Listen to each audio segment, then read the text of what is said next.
I'm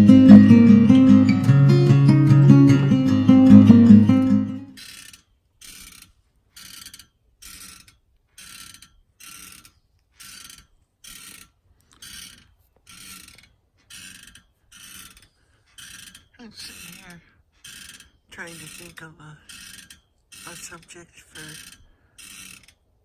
swing time today.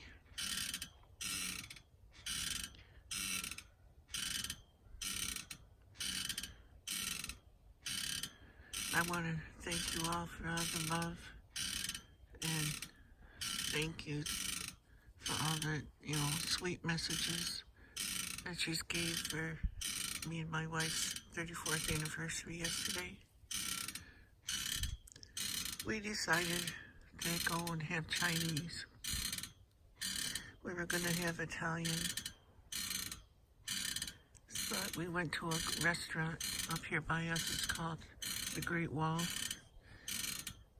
And there's one in Bay City, Michigan, that's a lot bigger. This one's just getting started up here, and we really like it. And it's Chinese.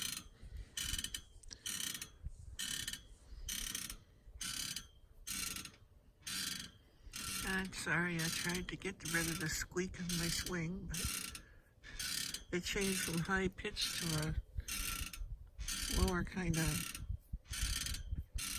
well, you can hear it, I'm sure.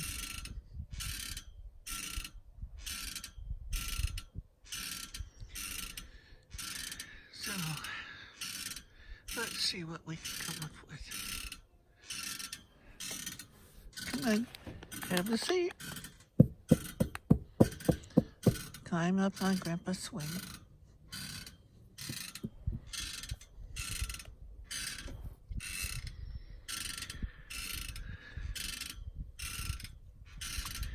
I want to say thank you, a heartfelt thank you to all the veterans out there. And what you did, enabling me to sit here on my swing and not worry.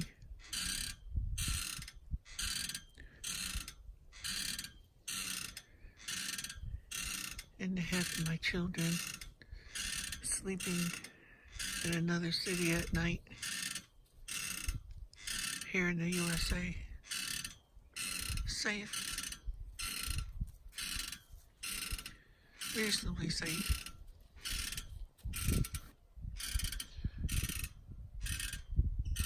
Not having to worry about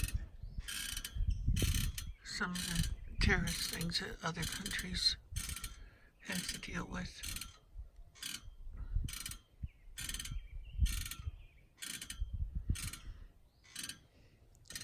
Today my photo bomber is Babe. Oh, I got sunflower seeds behind a pack between my legs. She wants to get into them. She won't eat them. She just wants to wrap her. That's Mama of all my babies, except for Bandit.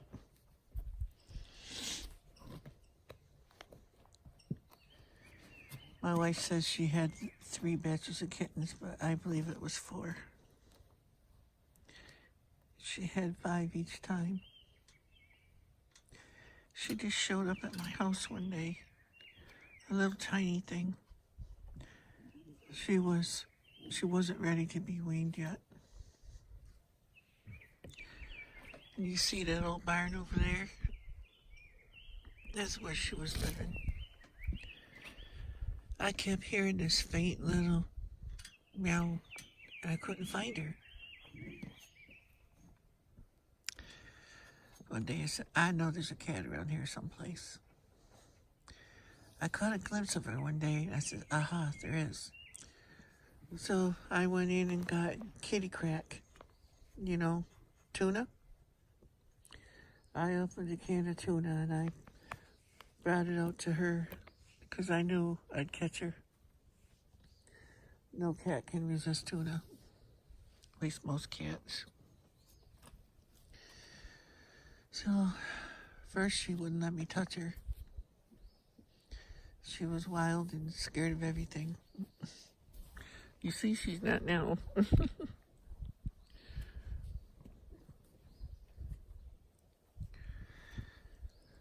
We fell in love with each other. And my chickens also adopted her. In some of my videos, you'll see where she was on top of the chicken coop. You see that fenced-in area right there? You see hanging off the one corner, there's this net thing hanging there? Well, that went all the way across the top. I had to for the owls and all that, falcons and everything, to keep them out of there, and hawks. So it was in better shape then, but I had that all the way across the top. And I never had any trouble with with coons or possums or anything bothering my chickens, because all along there, all the way around, I have cement down there. Under the leaves, there's patio blocks under there. And I had 2 rows of cement blocks there. One with the hole. It's not sitting that way now, but on top of the patio blocks, I had the hole, like in that one that you see there, facing up this way.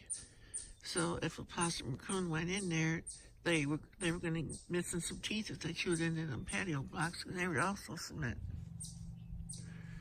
And then inside the pink building there, the whole floor in there is all patio blocks. So if anything decided to go through the wall or try to dig under and go through into the bottom of the chicken coop, we were going to get a toothache. Well, never had any trouble with any critters. Chicken coop over there, it was the outhouse. That's why there's a parking meter standing here. The outhouse used to be that hole back over there that's filled in. It was never used because our ground is so soft here that, I mean, you can walk on it and everything, but if anything sits for any length of time, it sinks into the ground. Well, that's what happened with the outhouse. It sunk so you couldn't get the door open. So it was never used. So I took the outhouse, me and my wife did. That thing was heavy too, and we drug it from there. Whoops.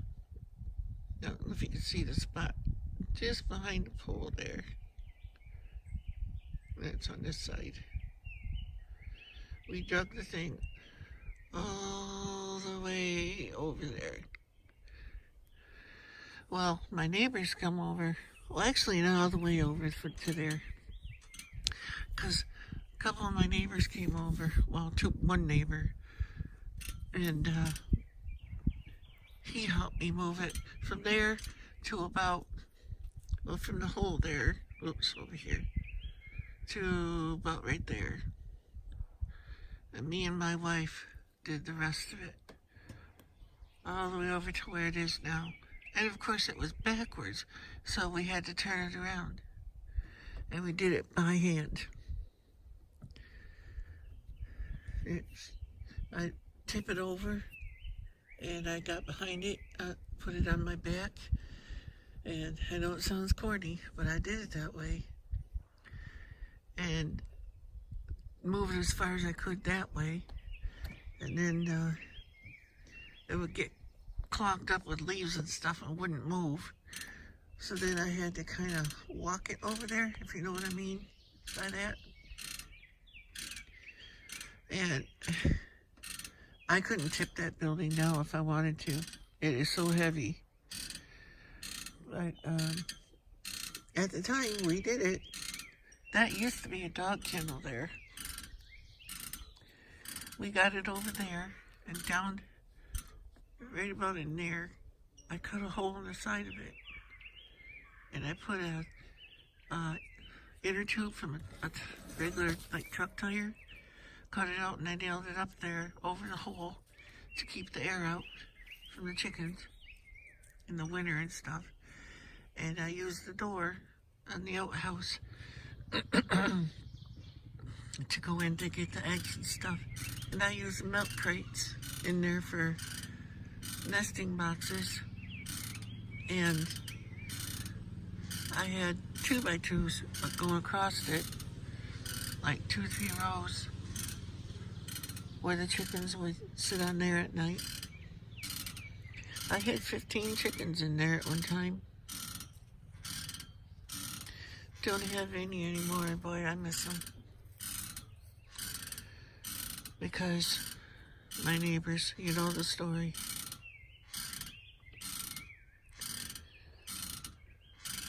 This area right here where the chicken area is here is low.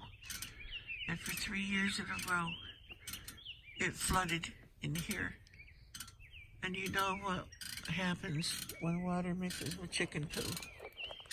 Major stink. Well, some of the neighbors, I think they own the neighborhood out here, thought that they could complain about it and try to make trouble for me and stuff. So I said, spite of what I want, I'll try to keep the peace. And I got rid of my chickens, and I never should have.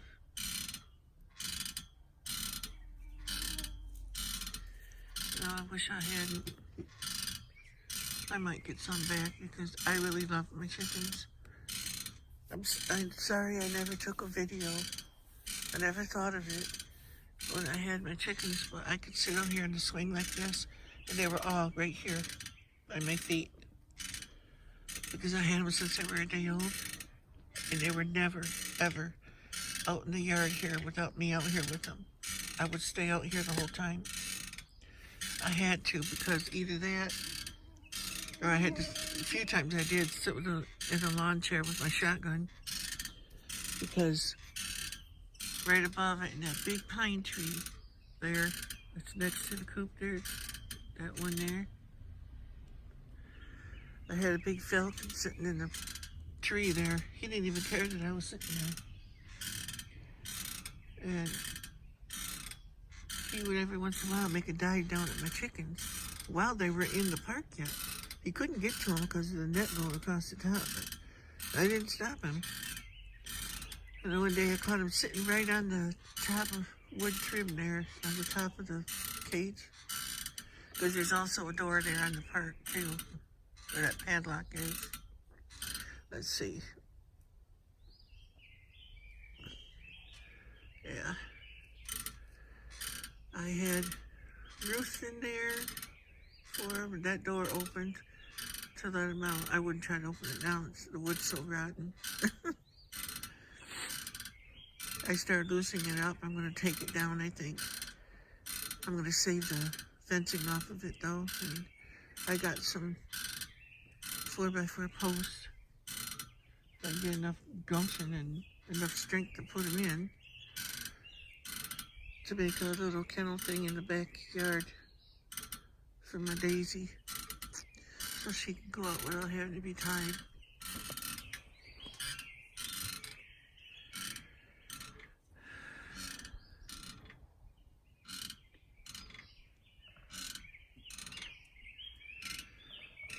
That's baby. Her and I have a special thing. I love that cat. She's been shot with an arrow. It went right through her. She had cancer. That when she got shot with the arrow, somehow got rid of the cancer. It's gone. It was in her, either in her stomach or in her breast tissue. But I lost her for like 3 months. Didn't know what happened to her. And I think one of the neighbors was involved. I'm pretty sure of it. Because after 3 months, I was over telling the one neighbor about it if I ever found out who would, hurt my cat or anything, or or not hurt my cat, but if hurt any of my animals, if they did, that I would turn them in. Well, that night after I said that, all of a sudden Babe came home, and she wasn't skinny. Now you think, if she ran off, of course there are mice and stuff over here, but if she ran off on her own, without having, she was just eating cat food. After I took her in the house, she would have been nothing but bones. She wasn't. She climbed up on the door. A friend of ours was over visiting. We were having pizza night. And all of a sudden I hear her meow, and she's got a different meow than any other cat. And she got up by the door, she's looking in the screen at me, and she meowed at me sitting at the table. I said, I didn't see her right away. I said, oh my gosh, I said, that sounds like Babe. And I looked, and I saw her little eyes in the kitchen storm door, and I'm telling you, I couldn't get to her fast enough. I almost went over the table to get to her. I love her. I love all my animals. And she's been back ever since, and she will not go across the road to the neighbor's house across the road now. Does that tell you anything? Before, she used to roam the whole neighborhood.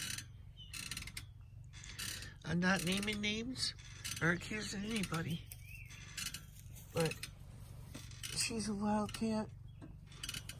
She hunts all over. I mean, she kills squirrels and snakes and all kinds of stuff.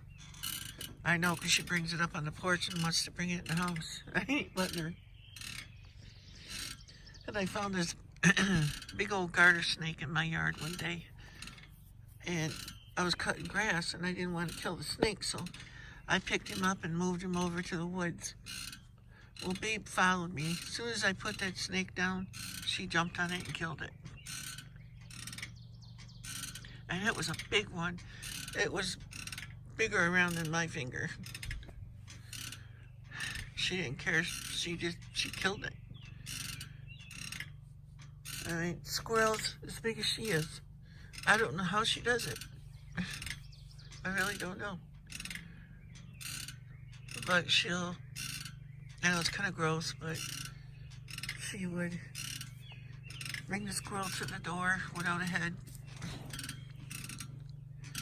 And let her back outside.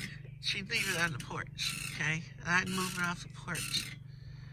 And then I'd go out next day or something like that, and there'd be 3/4 of the squirrel missing. And then finally I'd go out there and there'd be a foot. And then finally it was either, most of the time it was a foot or a tail that was left behind.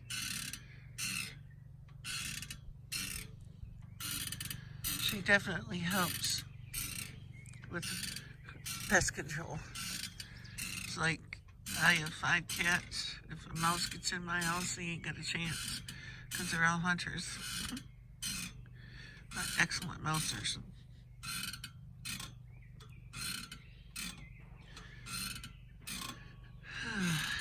Well, how did I get on this subject? Oh well. You all have a blessed day and be safe this Memorial Day. And remember why we have Memorial Day. And I'm going to have to go anyway. The mosquitoes are starting to eat me alive. And they sprayed for mosquitoes out here. And be a friend to a lonely veteran out there.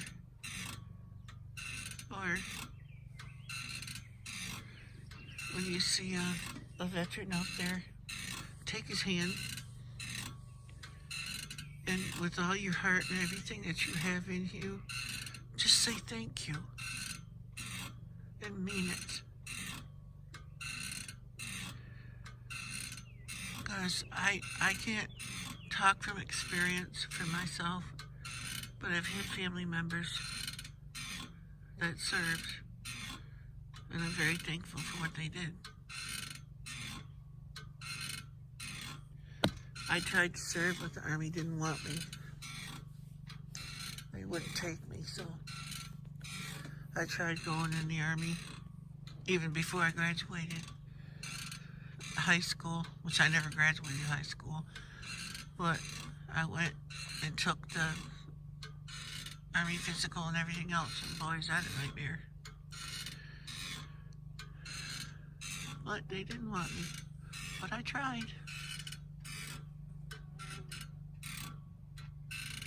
Man, mosquitoes are starting to get so thick. I'm surprised you can't see them flying around in front of the camera. Get out of my face. Anyway, like I said, I'll let y'all go. And, pray for our veterans. And also all the soldiers now that are out there protecting us, keeping us safe. So we have the right to complain about everything and find fault with everything and everybody.